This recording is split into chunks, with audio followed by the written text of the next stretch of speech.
Hello दोस्तों, स्वागत है आपका आपके इस चैनल पर। आज फिर हम देखने वाले हैं हिस्ट्री का, जो इससे पहले 2 पार्ट बना चुके हैं हिस्ट्री पर। आज तीसरा पार्ट इसका होगा।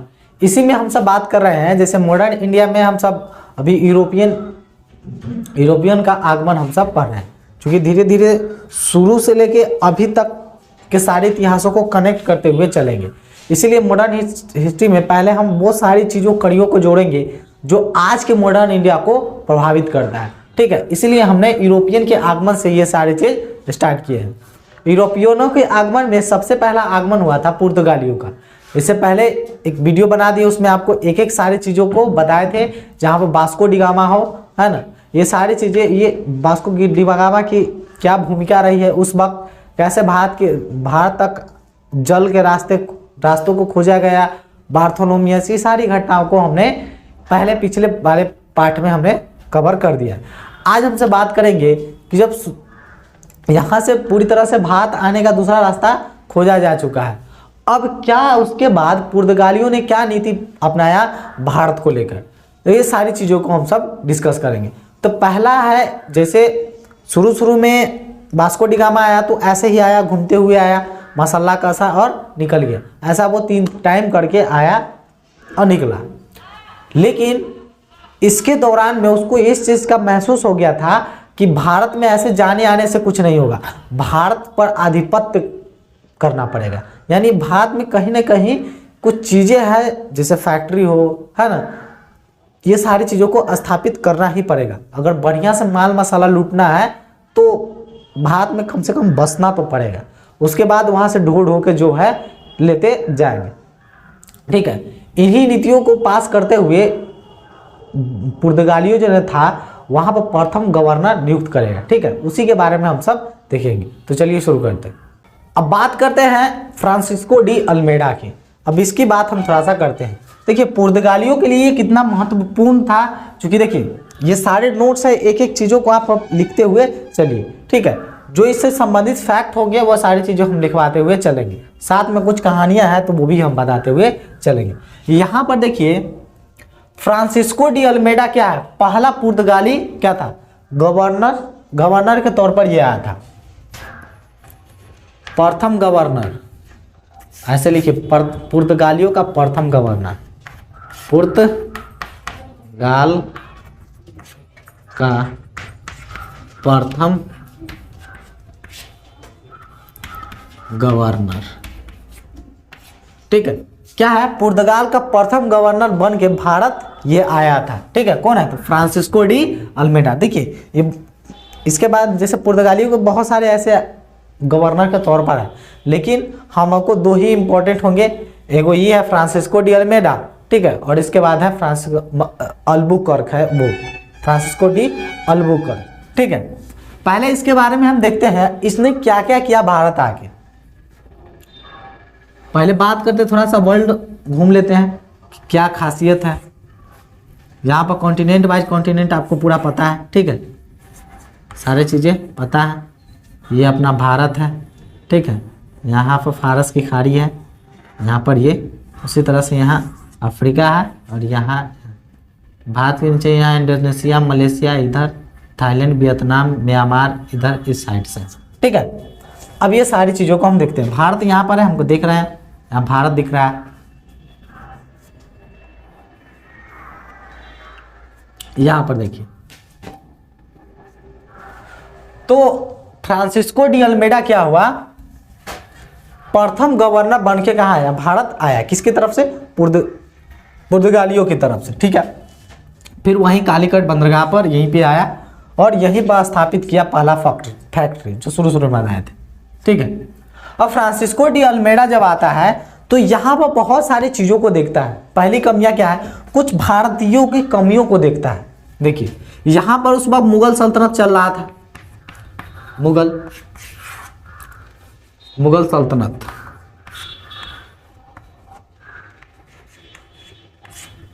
मुगल सल्तनत जब इसने यहाँ पर आके देखा तो एक बात देखा भारतीयों की बात, कि भारतीय जमीन पर बहुत मजबूत है सारी चीज़ों, लेकिन एक जगह उसकी पकड़ बहुत ही कमजोर है, जो चाहना है मतलब 1% भी उसका पकड़ नहीं है, ऐसी स्थिति समुद्र में।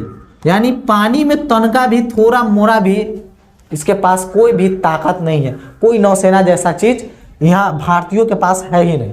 क्योंकि शुरू की बात की जाए ना तो भारतीय लोग इस बात से मतलब समुद्र में जाने से मतलब अपने आप को कहते थे कि मेरा धर्म भ्रष्ट हो जाएगा, है ना। मतलब एक तरह से समझिए कि एक अफवाह था कि समुद्र में नहीं जाना है, ये हमारे धर्म के खिलाफ है ना, हमारा धर्म भ्रष्ट हो जाएगा, ये पाप है, ऐसा करके लोग यहाँ पर समझते थे भारतीय, पानी में जाना, समुद्र में जाना। लेकिन इसको इस बात का भनक था, इस बात का पता था कि अगर समुद्र पर वर्चस्व हो गया ना तो समुद्र पर वर्चस्व हो जाएगा तो मेन जो रास्ते हैं, जैसे दुनिया के बहुत सारे कनेक्ट करने वाली रास्ता है, जैसे यहाँ पर एक रास्ता है मलक्का जल संधि। आप अगर आपके पास मैप होगा तो भारत के नीचे पर जाइए, हल्का सा जो इंडोनेशिया वाला हिस्सा है हल्का यहाँ से कटा हो, वहाँ पर मलक्का जल संधि होगा, मलक्का जल संधि, ठीक है, मलक्का जल संधि। अब यहां पर इसने क्या किया, पूरे पहले वर्चस्व देखिए, मेन मेजर जगहों को, ये आया तो पहले मेन जगहों को पहले कब्जा करेगा। देखिए नीचे क्या है, हिंद महासागर है, इंडिया के नीचे हिंद महासागर है, ये पता है आपको, हिंद महासागर है। फिर जब जाइएगा तो फारस की खाड़ी है, फारस की खाड़ी आप देखिएगा, है ना। उसके बाद यहाँ पर लाल सागर, अफ्रीका वाला में देखिएगा तो लाल सागर हो। तो ये क्या है, व्यापारी मार्ग है, ठीक है।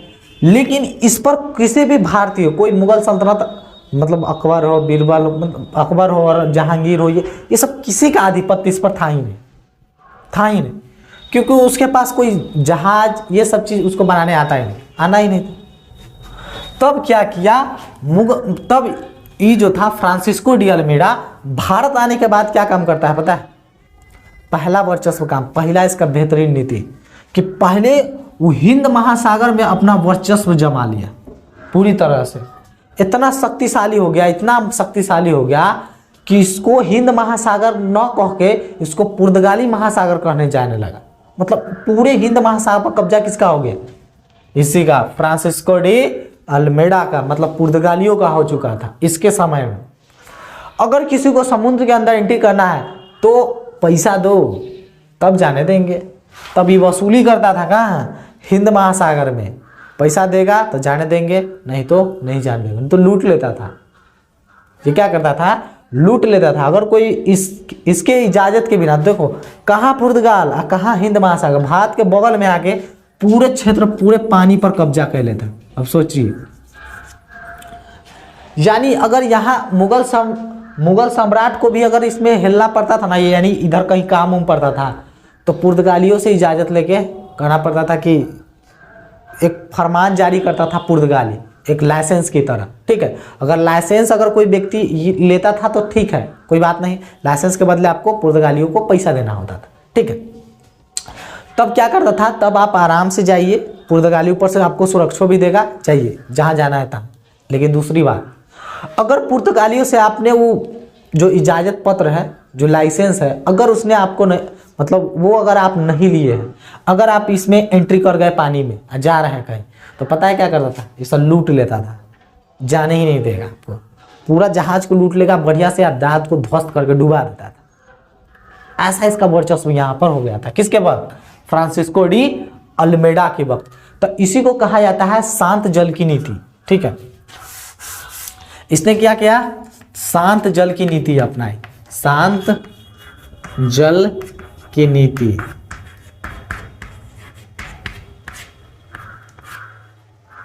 शांत जल की नीति भी अपनाई इसने।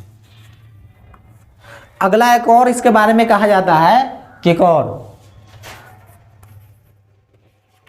ब्लू वाटर पॉलिसी कहा जाता है इसको, नीला पानी, नीला पानी पॉलिसी।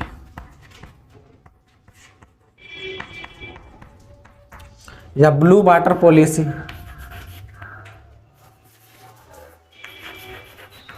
ब्लू वाटर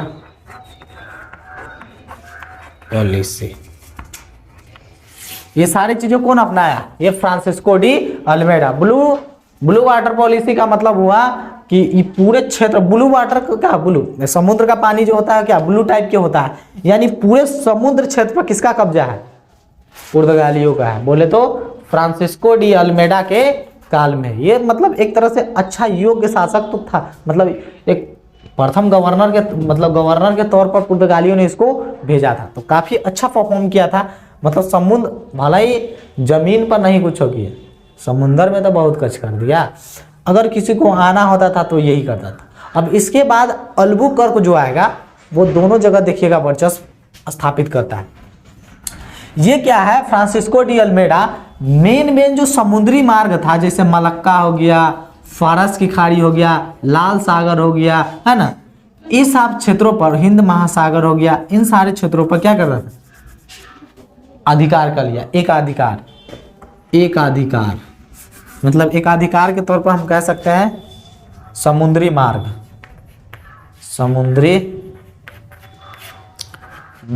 पर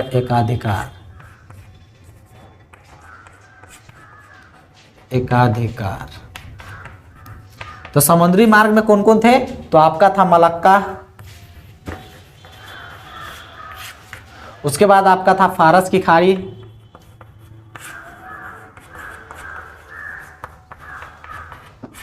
ठीक है, जो कुछ इंपॉर्टेंट, और उसके बाद हिंद महासागर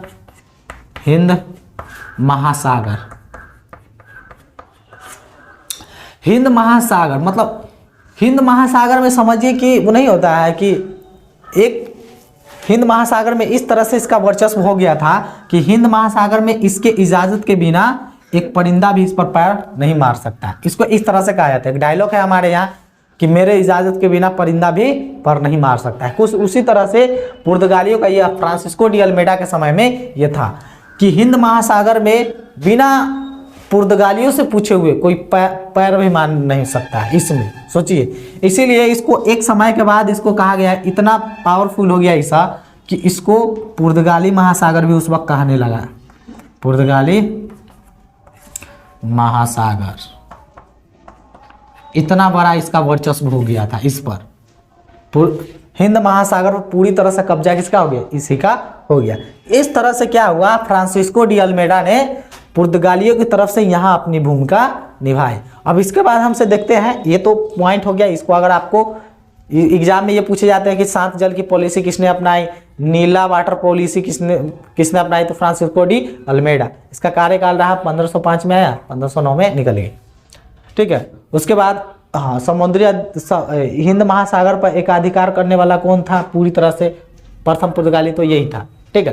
पुर्तगाली का प्रथम गवर्नर कौन था, तो ये फ्रांसिस्को डी अल्मेडा था। तो ये कुछ फैक्चुअल जानकारी होगी जिसको आपको नोट डाउन करना है तो कर सकते हैं।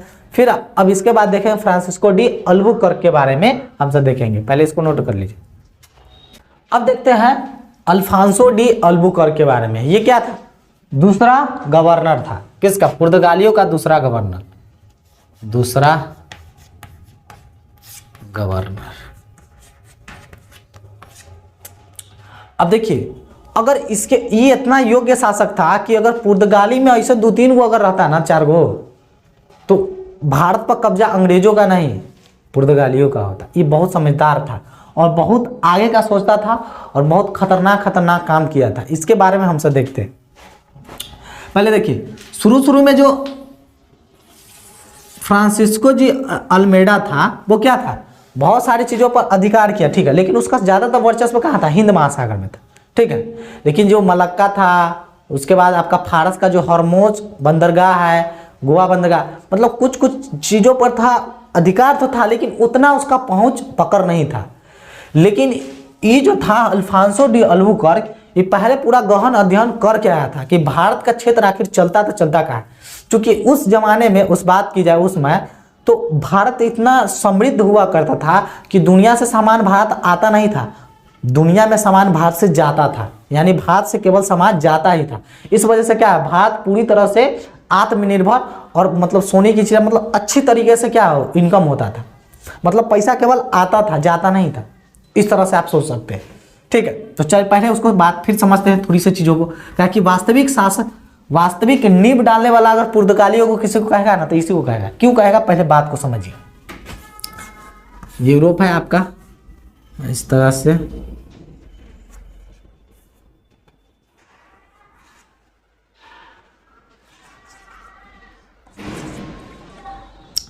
हिंद महासागर में वर्चस्व जमा के कौन गया? तो भाई इसका अल्फांसो डी अल्मेडा, ठीक है, फ्रांसिस्को डी अल्मेडा, ठीक है।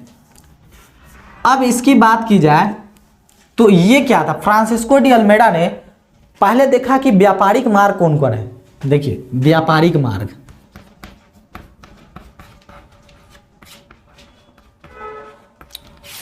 अब देखिए ये कितना विजनरी था। अगर मान लीजिए कि दुनिया में जहां, जैसे समुद्र के रास्ते से दुनिया में कहीं सामान जा रहा है, कोई ऑस्ट्रेलिया जा रहा है, अफ्रीका जा रहा है, दक्षिणी अमेरिका, उत्तरी अमेरिका, तो इस बात को ये समझता, मतलब दुनिया में कहीं भी व्यापार हो रहा है, तो जब ये अल्फांसो डी अल्बुकर्क आया तो ये सोचा कि ऐसे जगह क्यों ना कब्जा किया जाए जहां पर कोई दूसरों देश का व्यक्ति अगर सामान खरीद के ले जा रहा हो तो हमको फायदा हो।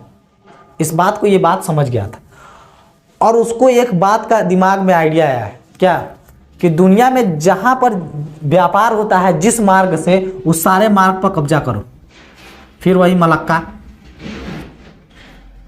मलक्का पर तो देखिए एकाधिकार अभी नहीं किया है, मतलब पूरी तरह से फ्रांसिस्को डी अल्मेडा था वो कब्जा पूरी तरह से नहीं किया था। लेकिन इसकी कहानी हम थोड़ा सा देखते हैं। या फारस, ठीक है, तो यहाँ हॉर्मोज बंदरगाह है यहीं पे, जैसे गल्फ कंट्री आप सऊदी अरब ये सब सुनते हैं ना, हाँ, ओमान, ये सारे ये गल्फ कंट्री है। यहाँ पर है एक बंदरगाह है हॉर्मोज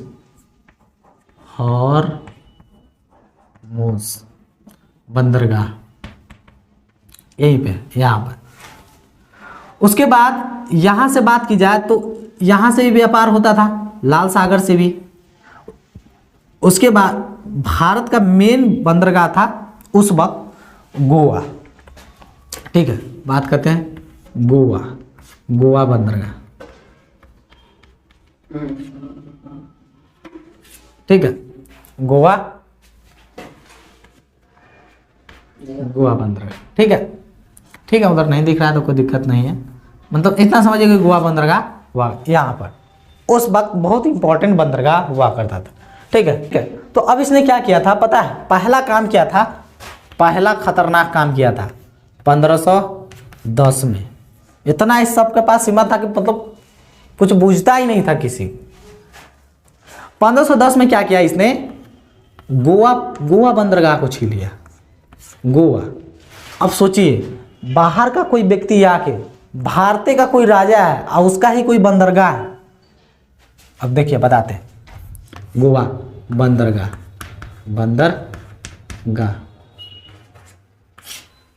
गोवा बंदरगाह था किसका, देखिए तो बीजापुर का,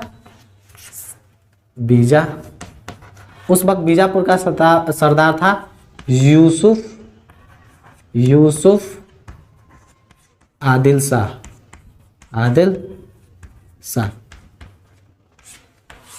अब देखिए ये बीजापुर भारत के अंदर में, बीजापुर का उस वक्त सरदार था यूसुफ आदिल शाह, उसी के अधीन था कौन, गोवा बंदरगाह। अब क्या किया, ये 1510 में क्या किया, इसको मार के इससे छीन लिया, किसको, गोवा बंदरगाह। पहला खतरनाक काम यह किया, छीन लिया। ये कुछ नहीं बोल पाया बेचारा, कुछ कर ही नहीं पाया, आराम से इससे छीन लिया कौन, गोवा बंदरगाह। फिर और काम क्या किया, उसके बाद फिर आया 1511 की बात, इसने पूरा मलक्का को अपने अधीन में ले लिया पूरी तरह से। अब ये यहाँ पर कोई भी इस पर बैरिगेटर लगा के रखता था कि ये मैं कोई भी जाएगा तो हमको टैक्स देके जाएगा, और नहीं टैक्स देके जाएगा तो पूरा जहाज लूट लेंगे। तो यही करता था, अगर यहाँ से किसी को मलक्का जल संधि से निकलना है, कहीं पर सामान ले जाना है चाहे ले आना है, तो पहला टैक्स किसका देगा, तो पहला 1511 में मलक्का पर अधिकार, मलक्का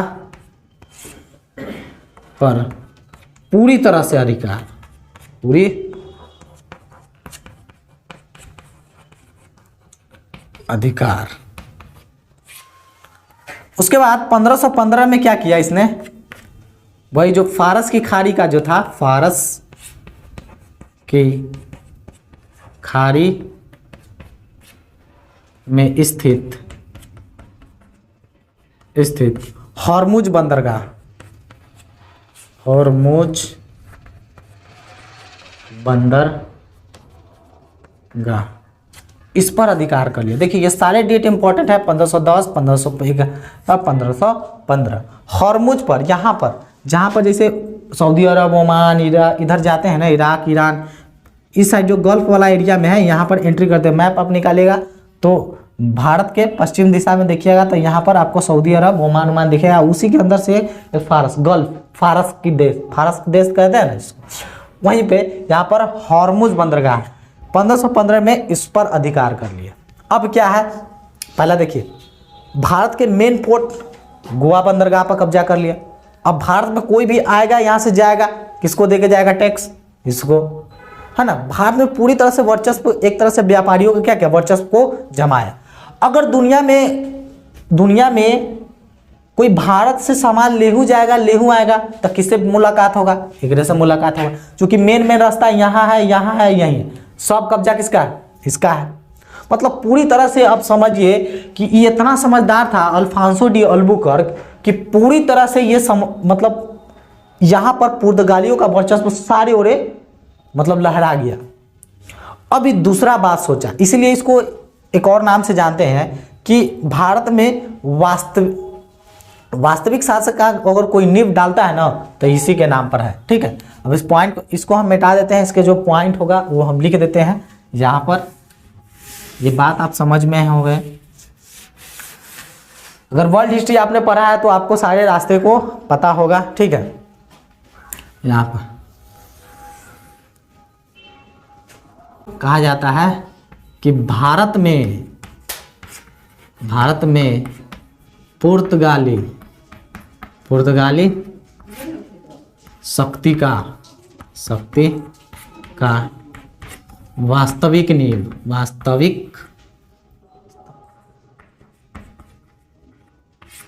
नींव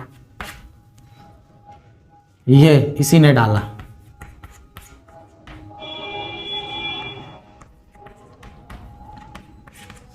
मतलब समझिए कि भारत में कोई आदमी स्थित है। देखिए ये जो है बंदरगाह, जो गोवा वाला बंदरगाह है, देखिए जब 326 की बात की जाए ईसा पूर्व, सिकंदर के वक्त, उसी वक्त किसी ने भारत के किसी एक क्षेत्र पर कब्जा किया था।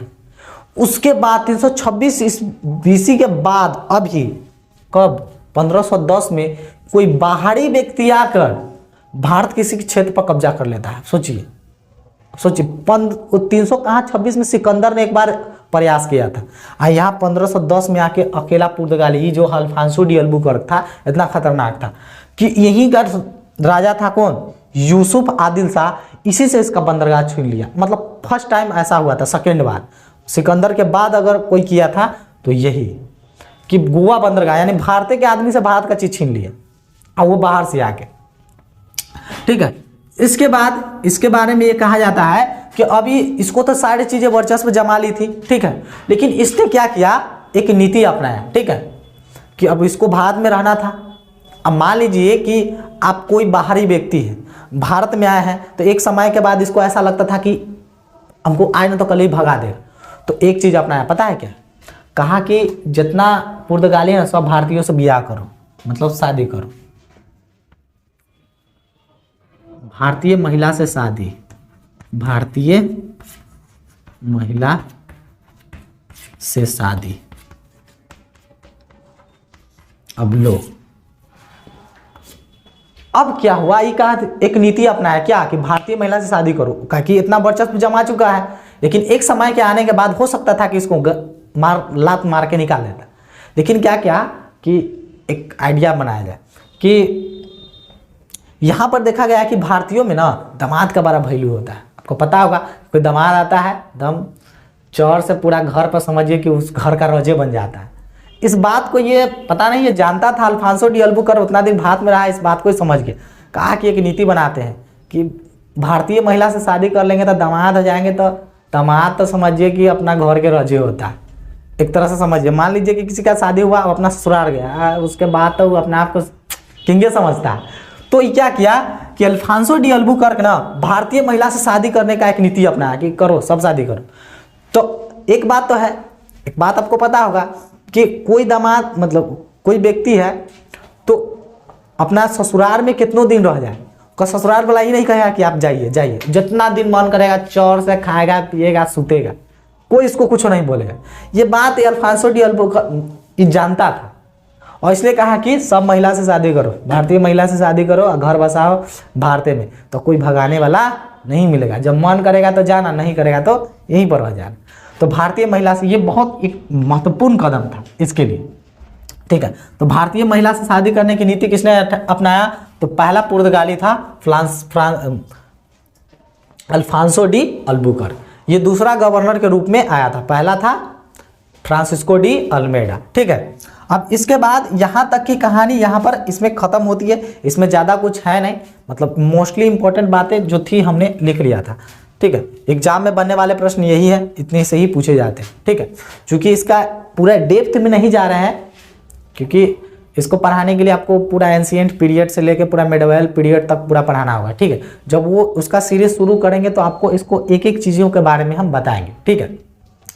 फिलहाल अभी हम मॉडर्न हिस्ट्री की तरफ तेजी से बढ़ रहे हैं, तो पीछे वाले जो चीज़ें हैं उसको समरी के रूप में जो हमारे इंपॉर्टेंट एग्जाम में बनते हैं वही सारी चीज़ों को डिस्कशन करते हुए बढ़ रहे हैं, अभी मॉडर्न हिस्ट्री की तरफ बढ़ रहे हैं, ठीक है।